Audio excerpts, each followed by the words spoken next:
Yeah. Okay. Oh, I do look grumpy. That's good. I am grumpy. So I've zoomed in on a number of areas already. I don't think I've cut into here. See, I've livened up that red bush a little bit. And the bluish green one in behind it. This rock, this one specifically, I've made, yeah, a little grayer. Because it was too much the color of this area before. I wanted to distinguish it from that area. Now let me just back up a moment. I think I've gone along here a little bit. If not, there we go. And then we'll come down the shadow side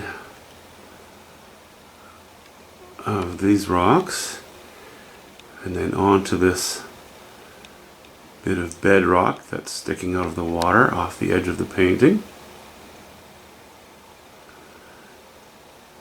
And to those stumps, which are catching a little more light than you saw in the last video.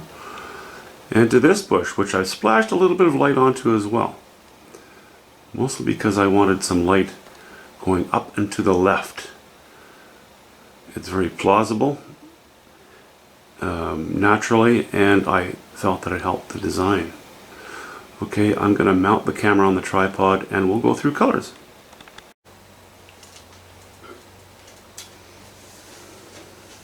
Well, we'll talk about the background first. I'm not going to obviously identify individual strokes because there are too many of them. But my most intense area, the most intense area, is Cad Yellow Pale. Bit of white in there.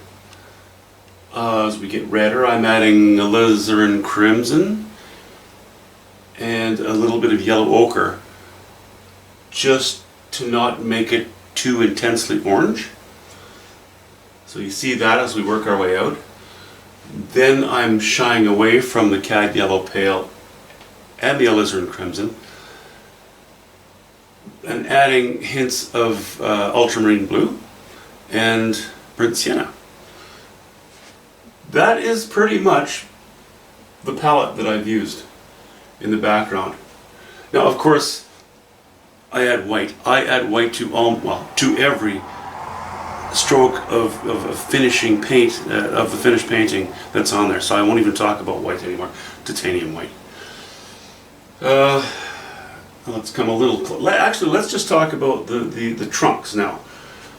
This one is, okay, they are all combinations of, well, the prime one obviously is burnt sienna, and varying degrees of ultramarine blue on the shadier side or the darker side.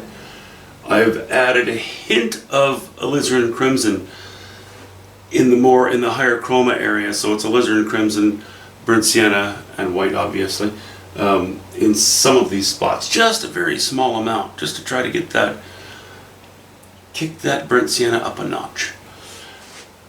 The foliage on those trees. The foliage is all varying degrees of cobalt blue, ultramarine blue, burnt sienna, and white. I just have to say white. These two are warmer, and that's because I've gone away from cobalt blue on them. I've really gone towards the ultramarine blue. Ultramarine blue, as you know, is a warmer, it's a redder blue. Cobalt blue is a greener blue. So, cobalt blue here, more and more and more. Ultramarine, more and more.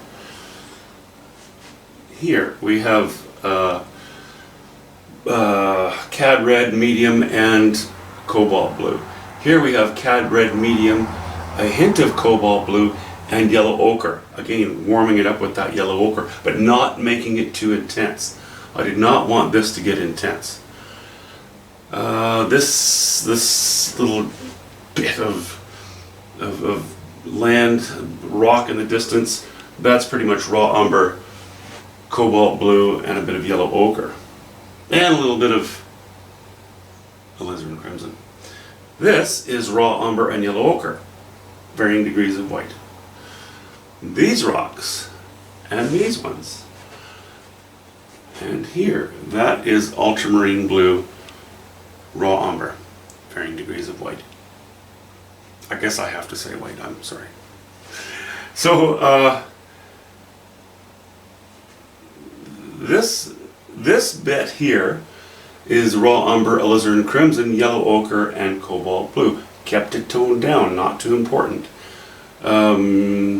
Here, we've gotten rid of the alizarin crimson. We're really back to the ultramarine blue, yellow ochre, raw umber, and white. These rocks, where the light catches them, we're going to hints of ultramarine blue, varying degrees of yellow ochre, white obviously, and raw umber, bits of alizarin crimson in spots. Where I've really got the light shining is, well, here it's simply white and yellow ochre, titanium white and yellow ochre. I want to tone it down a little bit. I'll add just a touch of ultramarine blue. Okay. Shadow side.